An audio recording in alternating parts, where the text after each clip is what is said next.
பேரடா சொல்லு. அனைவருக்கும் வணக்கம். என் பெயர் வி ரதீஷா. நான் ஊராட்சி ஒன்றிய நடுநிலைப் பள்ளியில் 6ஆம் வகுப்பு படிக்கிறேன்.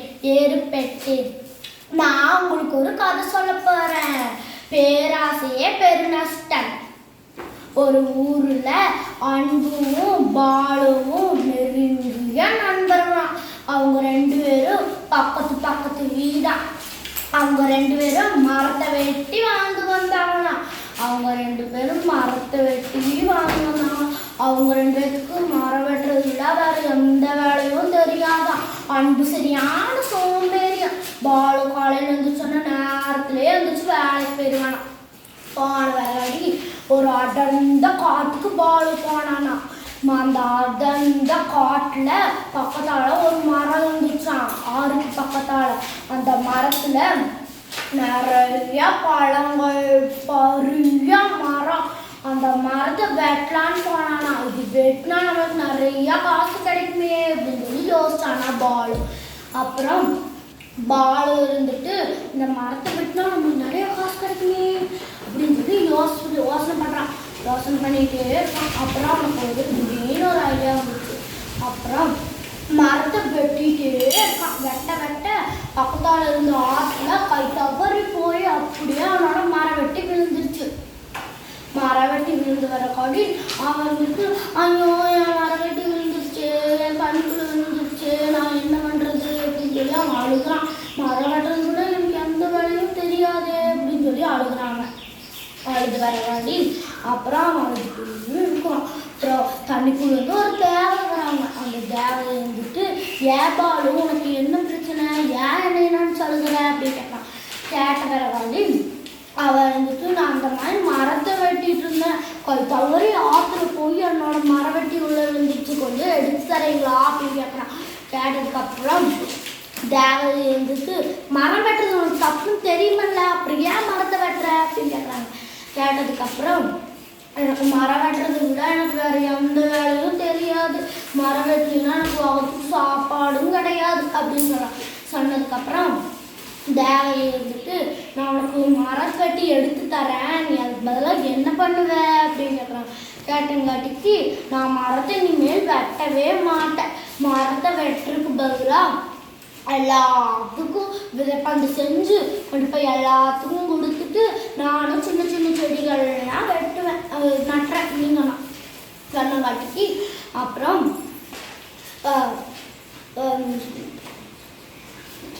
அப்புறம் அந்த வேலைக்கும் ரொம்ப வெள்ளாமல் இருந்துச்சு.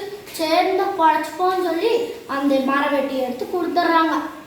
கொடுத்ததுக்கப்புறம் அவனும் வாங்கிட்டு நிற்கிறான். சொன்னதுக்கப்புறம் நிறைய தங்க காசு எடுத்து அவன் கையில் கொடுக்குறாங்க. வாங்கிட்டு நன்றி சொல்லிட்டு அவன் போகிறான். வீட்டுக்கு போயிட்டு அவன் மனைவி கேட்குறாங்க, ஐயோ யார் உங்களுக்கு இவ்வளோ தங்க காசு கொடுத்தது அப்படின்னு கேட்குறான். கேட்டதுக்கப்புறம் இந்த நடந்த கதையெல்லாம் சொல்ல பக்கத்தால் இருந்து சோம்பேறி அன்பு கேட்டுனான். ஓஹோ இப்படி போதா கதை அப்படின்னு சொல்லி நினைக்கிறான். நினச்ச வரவாடி இரு மவனே, நான் உன்னை விட நான் பாயிண்ட் பண்ணி கேட்டுறேன் அப்படிங்க சொன்னங்காட்டிக்கு அதே மாதிரி போய் அவன் வெளுக்குனே மரத்தை வெட்டுறான். வெட்டிட்டு வெளுக்குனே தூக்கி ஆற்றுக்குள்ள வீசிட்டான். மரம் வெட்டிடுவேன். வீசின வரவாடி அவனை உட்காந்துட்டு ஐயோ என் மரம் வெட்டி போயிடுச்சு, யாராச்சும் எடுத்தாங்கன்னு அழுகுறான். அழுது வரவாடி அழுதுட்டே இருக்கிறான். அதே தேவதை வராங்க. அது தேவதை வந்து ஏன்னு உனக்கு என்ன வேணும் அப்படின்னு கேட்குறான். கேட்டங்காட்டிக்கு இந்த மரத்தை வெட்டிட்டு இருந்தேன், தெரியாமல் போய் ஆற்றுக்குள்ளே விழுந்துருச்சு, என் மரம் வெட்டி அப்படிங்கிறான்.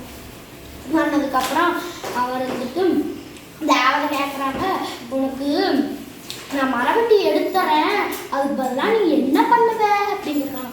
கேட்ட வரகாடி நான் மரத்தை வெட்டுவேன், நீங்கள் என்னை மரம் வெட்டி எடுத்துட்டாங்க அப்படின்னு கேட்குறான். கேட்ட வரகாடி மரம் வெட்டி எடுத்தோம்னா மரத்தை வெட்ட மாட்டேல அப்படின்னு கேட்குறாங்க. அப்படித்தான் வெட்டுவேன், நீங்கள் என்ன பண்ணுவீங்க, அப்படித்தான் நான் மரத்தை வெட்டுவேன் அப்படின்னு சொல்லியே நிற்கிறான். நின்றதுக்கப்புறம் தேவதைக்கு சரியான கோபம் வந்துருச்சு. கோபம் வந்து நீ செடியாக போன்னு சொல்லி அவனுக்கு ஒரு சாபத்தை கொடுத்துட்றாங்க. சாபத்தை கொடுத்துட்டு தேவதை என்ன சொல்கிறாங்கன்னா, நீ செடியாகவே உனக்கு வந்து நீ உனக்கு வந்து சாபமே 100 வருஷம் கழிச்சு தான் உனக்கு சாபமே விடுவிக்கும். நீ இருக்கிற பக்கம் மட்டும் மழையே வராது. மற்ற எல்லா செடிகளுக்கும் கொடிகளுக்கும் எல்லாத்துக்கும் மழை வரும். நீ வர்றவங்க போகிறவங்கிட்டலாம் கெஞ்சிட்டே இரு அப்படின்னு சொல்கிறாங்க. சொன்ன வேற காட்டி அப்புறம் அவன் கேட்குறான், அன்பு கேட்குறான், நீங்கள் வந்து எப்போ எனக்கு இந்த சாபம் விடுச்சாகும் அப்படின்னு கேட்குறான். நீ 100 வருஷம் கழிச்சு நீ பெரிய மரமாகி பழம் கொடுத்து மனுஷங்களுக்கு எல்லாத்துக்கும் உட்கார நிழல் கொடுத்து பறவைகளுக்கு எல்லாத்துக்கும் தங்கறதுக்கு இடம் கொடுக்குவையோ அப்போதான் உன் சாபம் விடுவிக்கும் அப்படின்னு சொல்கிறாங்க.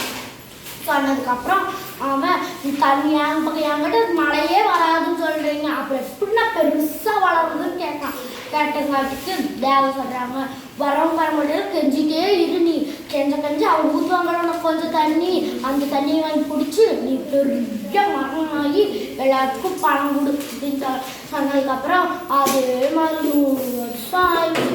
100 வருஷம் ஆகி அவன் பெரிய மாமரமாக மாறிட்டான்.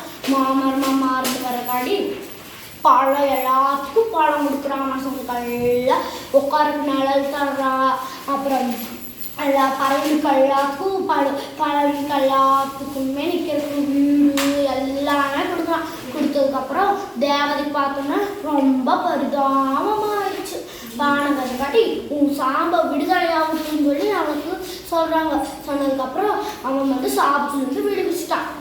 அவன் வந்துட்டு நான் இனிமேல் மரத்தை வெட்டவே மாட்டேன், நான் மரத்தை வெட்டுறதுக்கு பதிலாக எல்லாத்துக்கும் விதைப்பந்து கொடுத்து செடிகள் எல்லாம் நட்டுறேன், இனிமேல் மரத்தை மட்டும் வெட்டுறக்கு நான் வாழணும்னு நினைக்கவே மாட்டேன் அப்படிங்கிறான். இதுலேருந்து என்ன தெரியுது? பேராசையே பெருநஷ்டம். ஒருத்தவங்கிட்ட இருந்து ஒரு பொருளை வாங்கக்கூடாது. யார் என்ன பண்ணாலும் அதை பேராசைப்பட்டு யாரையுமே குறை சொல்லக்கூடாது. நன்றி. இந்த கதையிலேருந்து என்ன தெரியுதுன்னா, யார் பொருளையோ வாங்கக்கூடாது, யாருக்கிட்டேயும் போய் இன்னும் தரக்கூடாது. நம்மக்கிட்ட இருந்து இருக்கோ அதை வச்சு நம்ம அட்ஜஸ்ட் பண்ணிக்கணும். அடுத்த வீட்டுக்காரங்க தங்கம் வாங்கியிருக்கா, இது அப்படி இருக்கா இப்படி இருக்கான்னு சொல்லி எதுவுமே சொல்லக்கூடாது. நம்மக்கிட்ட இருக்கிறத வச்சு நம்ம சந்தோஷமாக இருக்கணும். நன்றி.